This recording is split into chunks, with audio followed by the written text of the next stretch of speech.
that there is a culture war that is you can almost cut it with a knife. There's so much tension. You have people that have certain opinions that they're so staunch on that it doesn't seem like there's a way for them to reconcile these opinions. Someone may come and say, you know what, when you now take a child and you give them puberty blockers, this constitutes child abuse. This is one opinion that says, you know what, you are actually doing child abuse. On the other hand, you have progressives that might say the opposite. If you don't allow this child to be themselves, be their authentic selves, you're the one that's going against this child. And issue after issue after issue that you'll find that is causing society to erode. And this isn't just, I'm not just, making this up. There's, quite a bit of, when you go to articles, news articles and things like that. I'll read a few of them. So Chatham House, the title of their article is, Could the United States be headed for a national divorce? The Hill, it says, 5 reasons American decline appears irreversible. The Pew Research Center says, I just lost what the Pew Research Center says. All right. The beauty of technology. That's the other aspect, but I won't be able to cover that. So Pew Research says, looking towards the future, the public sees an America in decline on many fronts. And then Columbia Press writes, is America in a moral decline? And on and on and on. Now the thing is, if you haven't been living in a cave, you can sense this directly. And we know it. So what I'm going to be presenting today is that there is this culture war that's happening now. And there is everything that's happening in Gaza, the genocide that's happening in Gaza, and there's a confluence here. They're actually meeting at a certain point. And this point becomes extremely important for us to understand. So let me start with the Gaza imperative, and I'll come back, if I have time, to the American culture wars very quickly. All right. I want to look at the Gaza imperative from a recent event. And that recent event that we're all familiar with are the campus protests. All right. So as you know, perhaps it started on Columbia University and then it spread across the United States. And the way I wanted to look at these protests, I wanted to juxtapose these protests with the protests that happened during the Vietnam War or preceding the Vietnam War. And I wanted to draw some similarities, specifically 3 similarities and 1 essential key difference. So just bear with me. Before I get to those 3 similarities and 1 difference, they circle around what I would call a generational reality. And what I mean by that is that when people tell you, and they ask you, they're like, are you Generation X? Are you a millennial? Are you part of the iGen? Like, these seem kind of, okay, maybe, I don't know what year is what, but they're actually quite useful in analysis. In fact, many financial companies, Merrill Lynch, they use this breakdown of generations for their own purposes. So I'm going to imply that as well. And I'll kind of take you through a rundown of how generations are broken up, all right? So next time when you're in a conversation, you'll know what generation you are and if you're really old or not. But anyway, okay. So if you were born, I don't think anyone in this room was, but if you were born between 1901 and 1924, you are termed as the greatest generation. Now this generation comes because there was a newscaster by the name of Tom Brokaw, and these people were people that participated in World War II. They grew up during the Depression, and they were called the greatest generation by Tom Brokaw because of everything they went through. World War II, and of course the Depression. The generation right after that, 1925 to 1945, if the person was born between these dates, is called the silent generation. They're called silent because they weren't involved in protests. They didn't go against the government.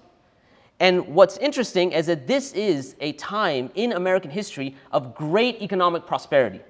And if you think about it, it makes sense. World War II has just happened. Europe is in shambles. The United States has become a great exporter of goods, so the economy is booming.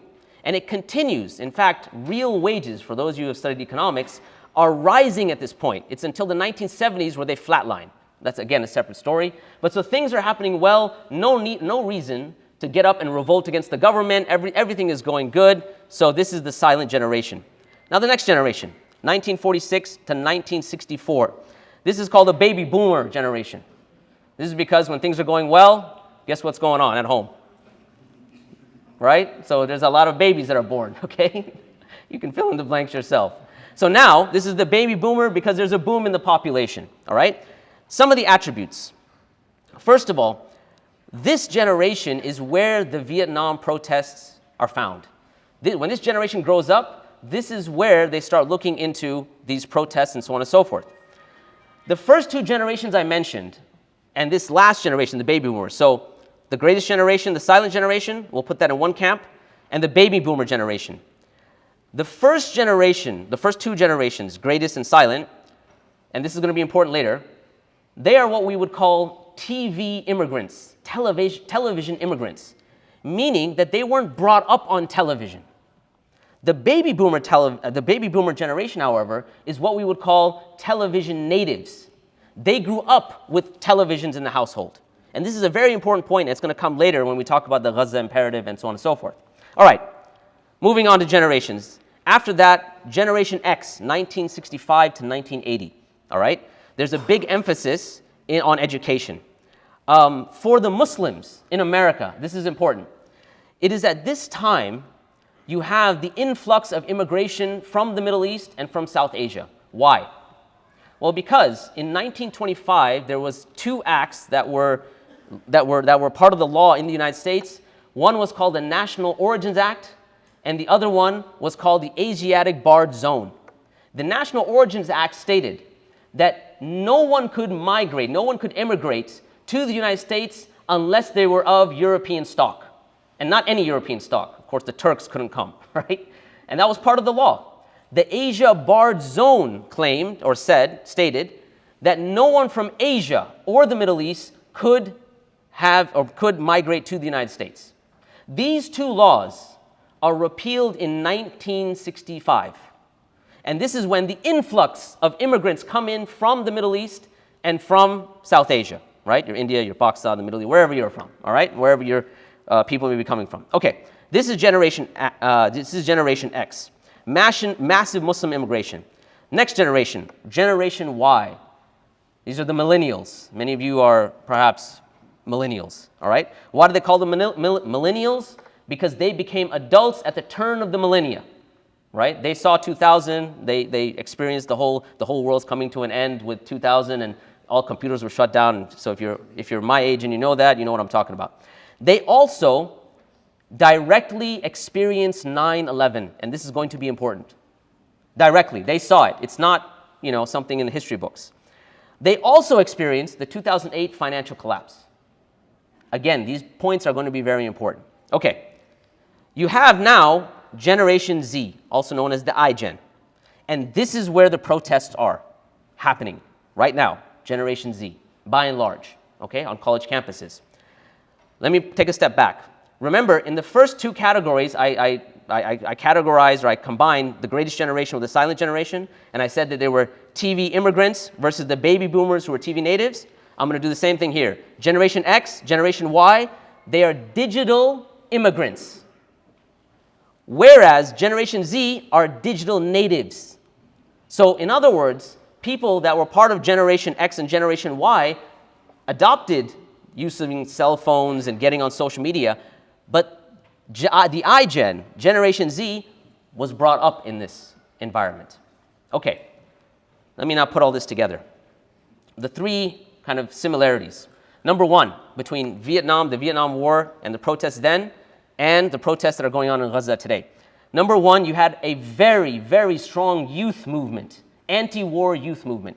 It was rooted in youth. So when you look at where these movements started, Columbia University specifically, there was a student group that started this. It was known as the SDS, the Students for a Democratic Society. February 1968, they find documents in the basement of Columbia University that now ties the relationship between the university and the Department of Defense, or a think tank out of the Department of Defense. They find these documents and immediately they're taken aback. How is it that our university is funding this brutal war? All right? So these protests now start. They start with Columbia University and they spread across the United States, across universities, all across the United States. Now, so number one, there was a great youth movement, what they call a youth counterculture. When you juxtapose that with the movement today on college campuses, who's leading these movements? It's the youth. Women, okay, women, youth, basically.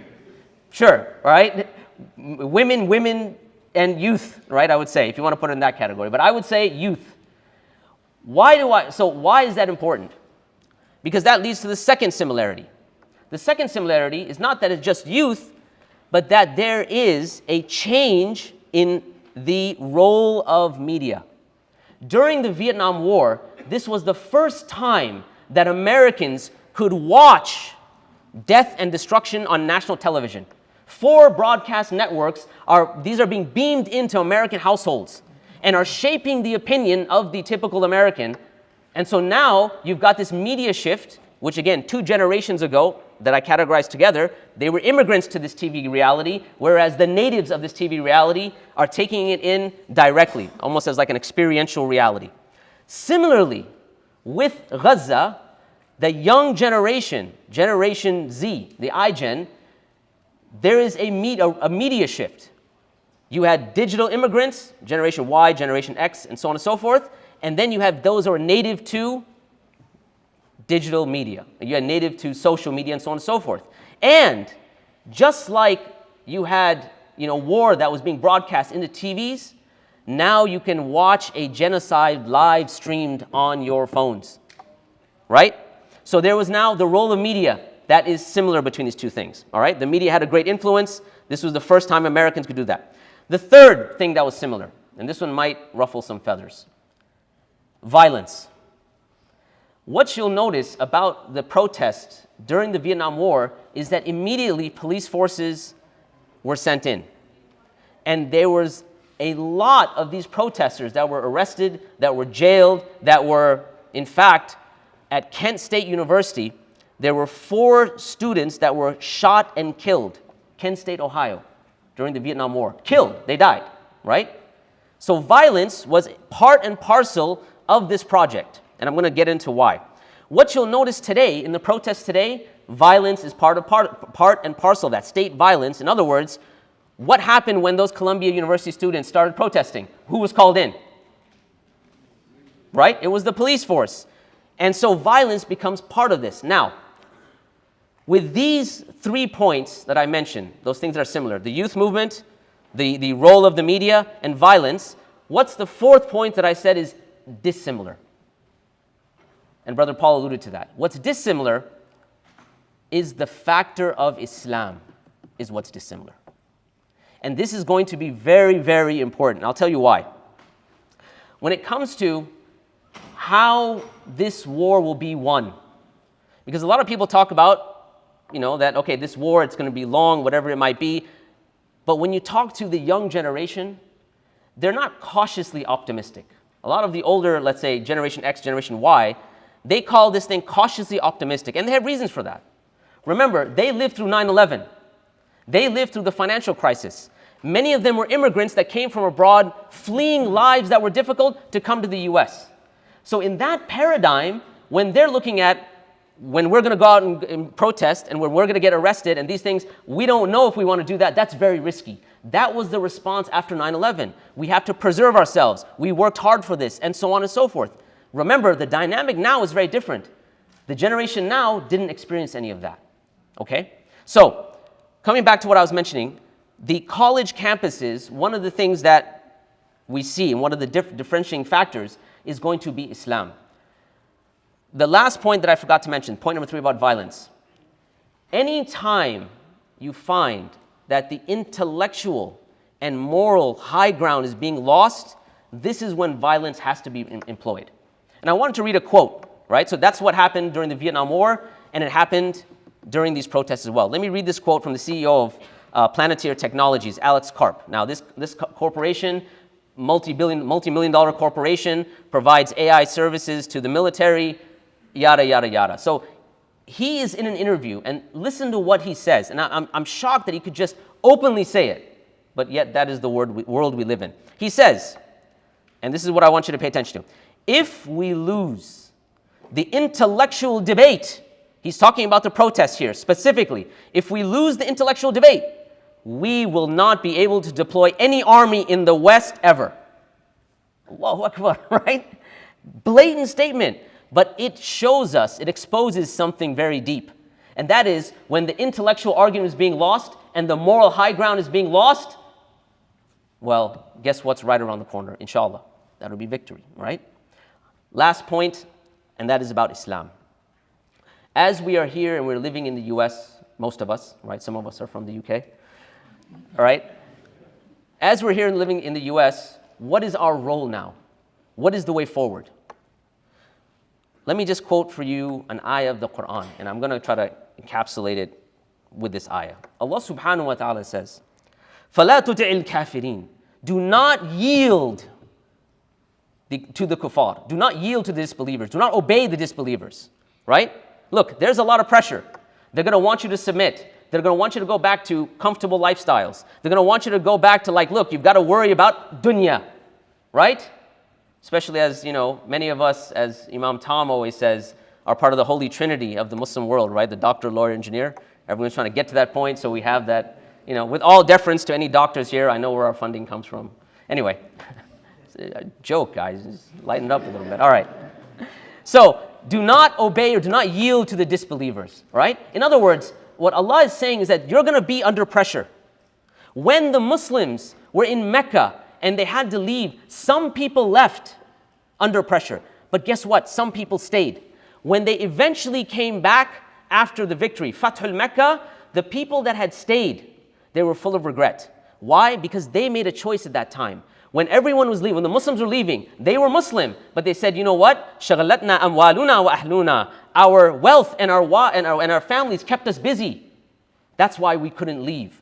In other words, when the going got tough, we made the choice to say safety.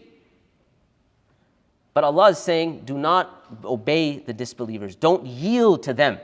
And then He gives us the process of what to do next. وَجَاهِدْهُمْ بِهِ جِهَادًا كَبِيرًا. And so make jihad against them. Now, I'm not calling for war here, obviously. And I'll tell you why. Because the ayah mentions that. It says, make jihad against them, bihi. With it. What is it referring to? The Quran. Right? And what is it referring to? A great jihad. And a grand jihad.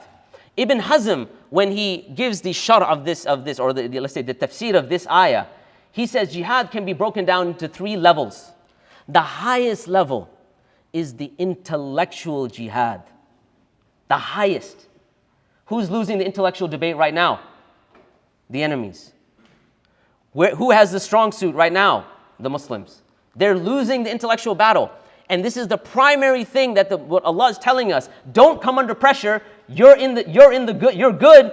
Keep going with the intellectual battle. So Ibn Hazm says, level number 1, intellectual dawah, intellectual jihad. Level number 2, which is very interesting, strategic thinking. This becomes an imperative. This is extremely important. Because yes, we want to organize protest, but now it's time for us to come together and organize them in a way that is strategic, right? It's maybe not the Muslim strong suit, but we need to work on it, right? So number 2 is strategic thinking. He says the lowest form of jihad is getting up and fighting. And he has his evidence for this. He says if you look at the lifetime of the Prophet ﷺ, the time he spent with calling people to Islam by dawah was, the time he spent calling people to Islam was way more than the time he spent himself on the battlefield.